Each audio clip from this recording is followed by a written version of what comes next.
Typically, when we enter our homes, we're coming from the garage, which means you're entering into a mudroom if you're lucky enough to have a mudroom. Now, the homeowners here did not like the way their mudroom was functioning until they got a hold of Devan Kaufman of Kaufman Construction, and now it is a well-functioning space. Tell us what you did.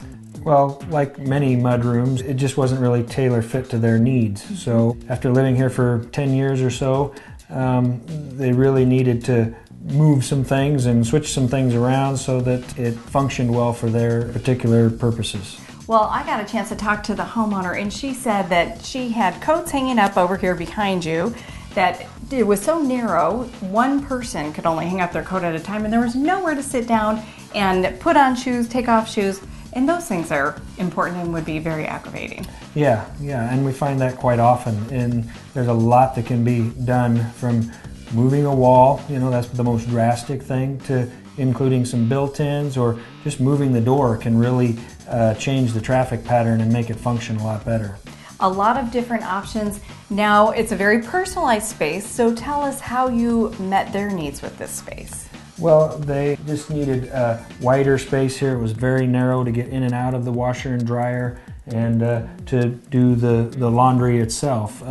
And then we were also able to open the entry into the house. Even got a really nice closet that they didn't have at the entry before.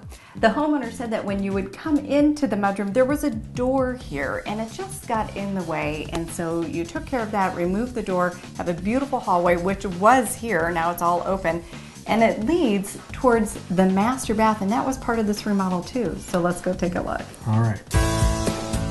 So here in the bathroom, they had a very large jacuzzi tub, like a lot of people have, and they weren't using it. So being adjacent to the mudroom really worked. We were able to capitalize on some of that space. The closet that we talked about is right behind this wall, and the washer and dryer recessed into here where the tub was. So they got some nice space in the mudroom to use, but also they still had leftover space for some extra storage here in the bathroom.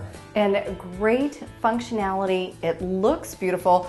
It's also important to note that this is the original double vanity, a raised vanity. It worked just fine, so you don't have to change everything. It's really wonderful how this happened, and I bet a lot of people are watching who have big tubs that they don't use, and their thought process is going, oh, what can I do with that space? Yeah, those big drop-in tubs take up a lot of square footage, which can be used for other purposes that can suit your family much better. And you've made these two spaces function perfectly for this homeowner. That's where good design comes in. Yeah, inches really make a difference in those areas, and whether you just need us to make sure you've allocated them correctly, or whether you need a whole new idea, you just know what's wrong, we can help. That's right, and you have a terrific website, great place for people to start. Yeah, it's kaufmanconstruction.com. Okay, thanks a lot, Devan. Thank you.